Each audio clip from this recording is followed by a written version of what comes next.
Você está ouvindo Legião de Dados na New Order Editora.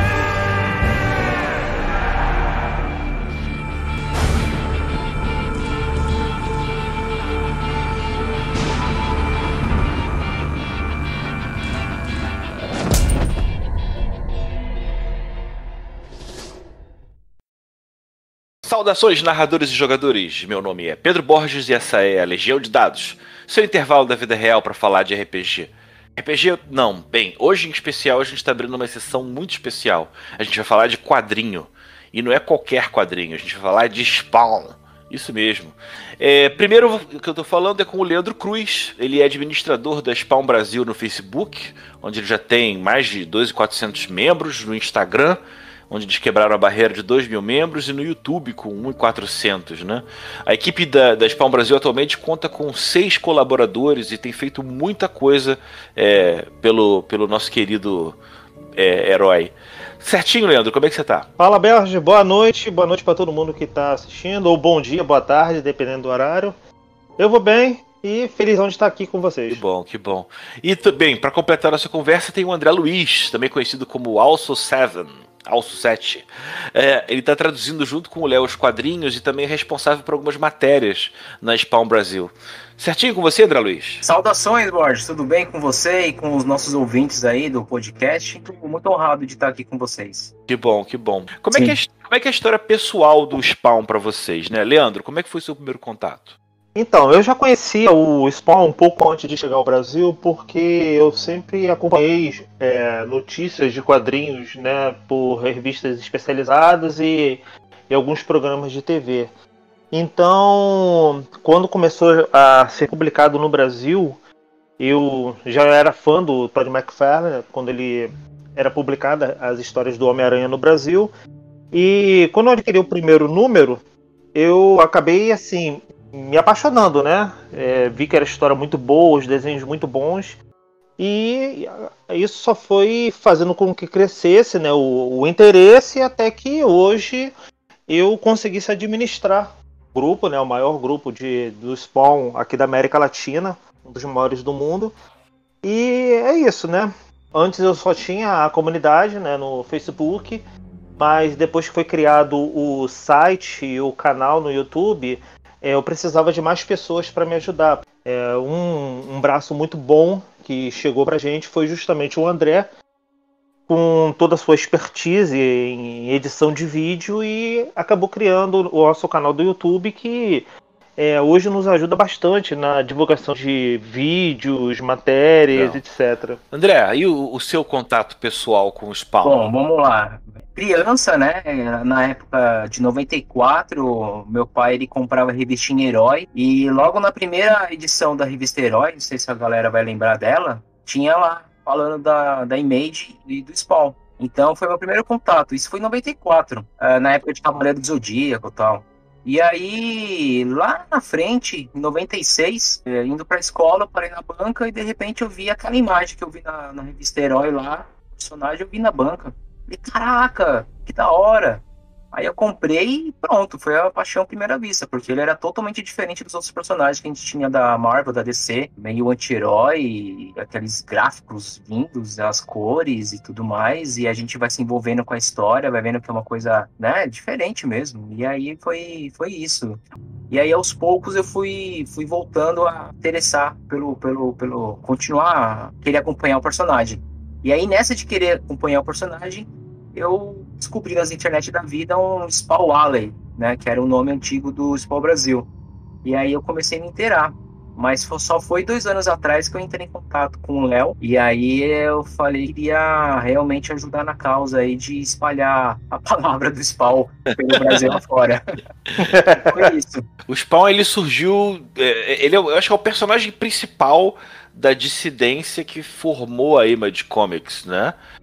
O personagem, quando ele é muito, muito significativo, você já reconhece ele pela silhueta.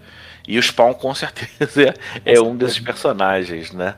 Mas a gente tá falando de fases do Spawn, eu vou aproveitar a oportunidade aqui para entender um pouco melhor. Onde é que entra o Medieval Spawn, né, em relação às fases do personagem? O Medieval Spawn, né, ele surgiu na edição 9, vamos botar assim, o primeiro Hellspawn de outra época, que lutou com a Angela no passado, né? Então, ele apareceu ali, depois ele teve uma história própria de 2 edições, só que é um personagem que acabou fazendo tanto sucesso que depois ele foi criado até outras minisséries com ele, com o encontro com a Witchblade, e atualmente ele tá fazendo parte do Spawnverso, né, André? Exatamente, o Spawnverso, que desde a edição número 300 aí do Spawn, né, ele tem aparecido com mais frequência. Certo. E aí a gente pode, para o pessoal que está ouvindo a gente entender, o Spawn não é o primeiro desse tipo de personagem que recebe esse poder, e você teve diferentes gerações de outros Spawns como ele, alguns foram nobres, outros não foram, então você tem essa multiplicidade que está associada a esse Spawnverso. Isso. Né? Conta aí, André, um pouquinho sobre o Spawnverso para o pessoal entender o que é isso. Basicamente, o Spawnverso é a junção aí todos os outros personagens Hellspawns, né, que apareceram ao longo do tempo na revista e também nas linhas de action figures, né, da Todd McFarlane Toys, que o McFarlane ele basicamente revolucionou essa linha de colecionáveis que a gente tem hoje em dia. Não tem como não negar que é graças a McFarlane Toys.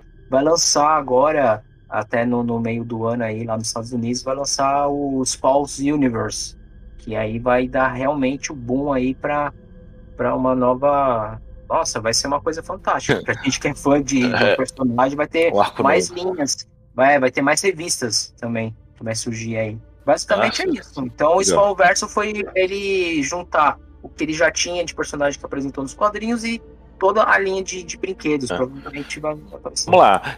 Como é que foi como é que vocês chegaram na parceria com a New Order? Quem procurou quem?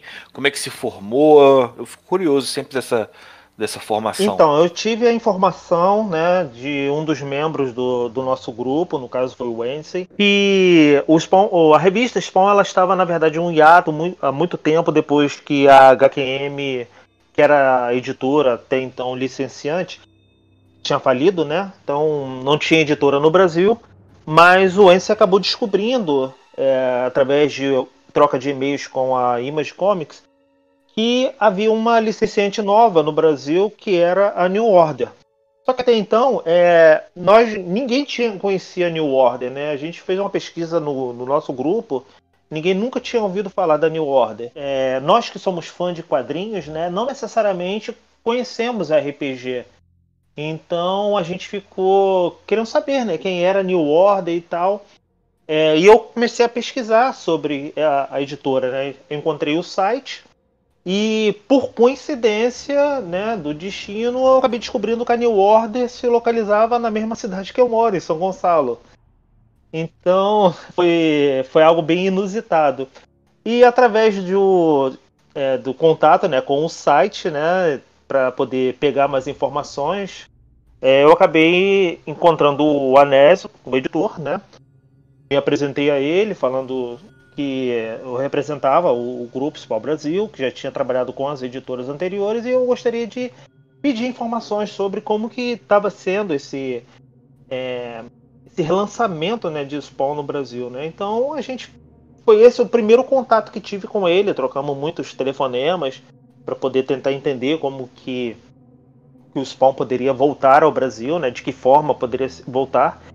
E tivemos até a definição, né, de como ele poderia voltar, se a gente continuasse de onde a HQM parou ou se lançaria uma saga mais à frente. Não necessariamente seguiu o último número da HQM, porque como já tinha muito tempo que não era publicado no Brasil, era necessário que alcançasse os novos fãs, né?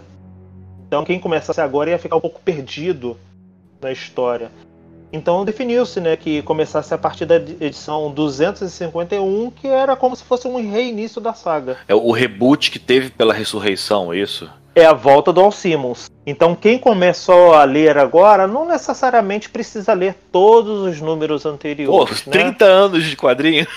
Aquele personagem que eu falei, aquele cara que eu falei o nome, que é o Jim Downey, que apareceu, justamente ele termina a fase dele do 250, e é na revista 251, que é o volume que trouxe no encadernado da ressurreição da New Order, continua a história do Al Simmons. Como é que foi o término da saga e foi precedida por essa nova que a New Order tá pegando? Por exemplo, quando você começa a saga da ressurreição, é o Al Simmons voltando, mas você tem meio que ciência da história do que acabou de acontecer nos últimos números, ou realmente reseta tudo? No volume da New Order tem um texto introdutório contando toda a história do Spawn, né? Desde a primeira edição até aquele ponto. Maneiro. Isso que é respeito com o leitor, né? Pô, maneiro, entendi. Resumindo, o traje do Spawn, que é o Lita Cassette, que é o simbionte, ele ficou fora de si, por causa que ele estava muito tempo sendo utilizado por um humano vivo, né? Como eu falei lá atrás. Então, basicamente, foi isso a última edição anterior, né? Antes do Simmons aparecer, foi essa briga entre o traje e o Tim Downey, né? Que isso estava quase destruindo a cidade inteira lá de Nova York. E aí foi quando deu um basta, aconteceu lá um detalhe, que a gente não vai falar também todos os detalhes, e aí o Simmons pegou e falou, não, agora é minha hora de retornar. E não, é mais ou menos isso, resumindo. E quais são os arcos que a New Order já tem e pretende publicar? Ali, o primeiro arco, né, como eu falei, foi o Spawn Ressurreição, que trata justamente da volta do Al Simmons do limbo para a Terra, e acontece um evento, né, que acaba indo parar no inferno. A continuação dessa história, né, que é o resgate da Wanda, acontece nesse segundo encadernado que a New Order está lançando esse mês, que é o Guerra contra Satã. Poxa, e como é que tem sido esse trabalho? A parte de trabalhar em si. Vocês chegaram e começaram a traduzir. Como é que vocês traduzem? É simplesmente o volume de texto em inglês? Você repassa? Vocês acompanham vendo o quadrinho? Muda às vezes o tamanho de texto por causa do balão? Eu queria tirar umas dúvidas. Mas basicamente, a gente tem as revistas originais em inglês, né? Cada um dos três envolvidos na tradução, a gente tem o encadernado original, né? Então esse foi o material de apoio que a gente teve, além de também ter acesso ao digital. A gente tem lá sites como o Comixology, que é um site que você pode comprar os quadrinhos digitais. Então a gente também teve acesso para poder ler no computador, fica mais fácil. E aí vem a parte da preparação de texto. Depois dessa preparação de texto, trazendo, né, o texto em inglês, aí vem a parte da tradução, mas aí o Léo pode continuar complementando, que não é só traduzir, simplesmente lá usar Google Tradutor, porque senão qualquer um faz isso, aí vem a parte que aí o Léo vai complementar. A gente foi convidado, né, primeiramente, né, pelo Anésio, para fazer a tradução do segundo encadernado, né. No primeiro eu fui apenas o consultor, e no segundo, nós da equipe fomos consultores e também tradutores. Então é como o André falou, né? A gente tem as edições físicas, temos também as edições digitais.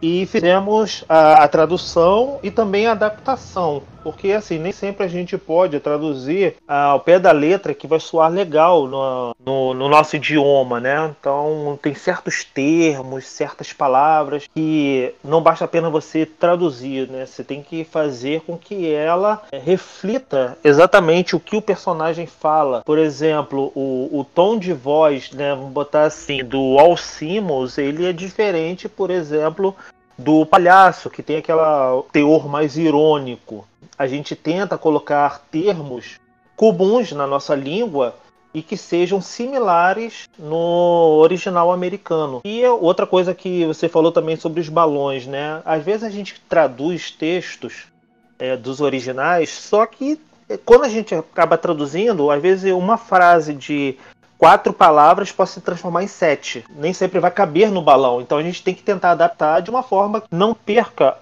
o significado original.